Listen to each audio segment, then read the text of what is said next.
Какво гледате вие двамата? Не виждате ли, че и стола и барбекюто приличат на яйца? Вие какво ще правите? Балкон или кокошарник? Ще направим балкон като екзотичен оазис. Модерни, луксозни мебели, палма, люлещ се стол, лампички и светлинки.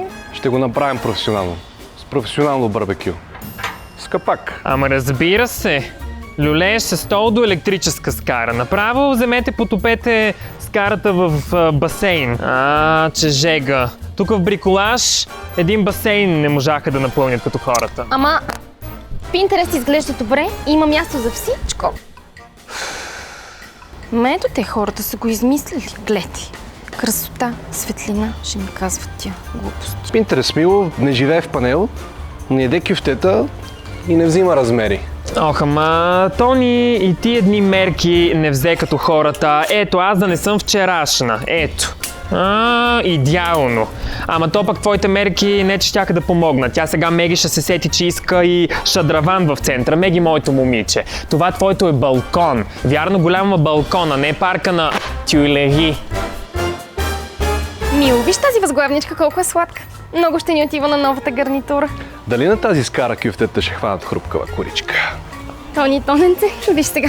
Ако вземем едно по-маничко барбекю, такова детско за едно кюфтенце, аз така ще минавам на диетата на Жени, защото тя знаеш как хубаво се е вталила. Да, ще имаме място за всичко. И за новата гарнитура, и за новия стол яйце. И ще си направим прекрасна градина с цветя, и с палма, и с осветление. И ще стане прекрасно.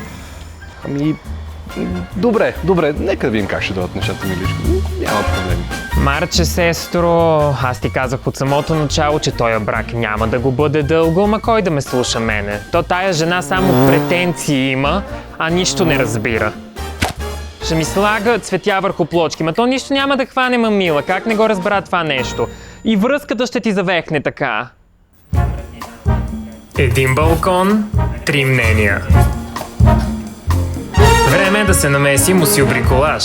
25 години майсторски оферти. Да започнем от начало.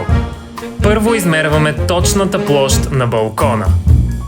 След това избираме настилката. За стила на вашето семейство, Тони и Меги, препоръчвам декинг плочки. Слагат се лесно, практични са и едновременно с това създават луксозно градинско усещане. И за малък балкон имам решение. Сгъваеми мебели. Спестяват място, а пък са много елегантни. Вертикалните градини са ваш приятел.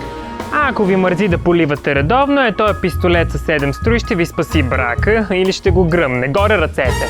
Така.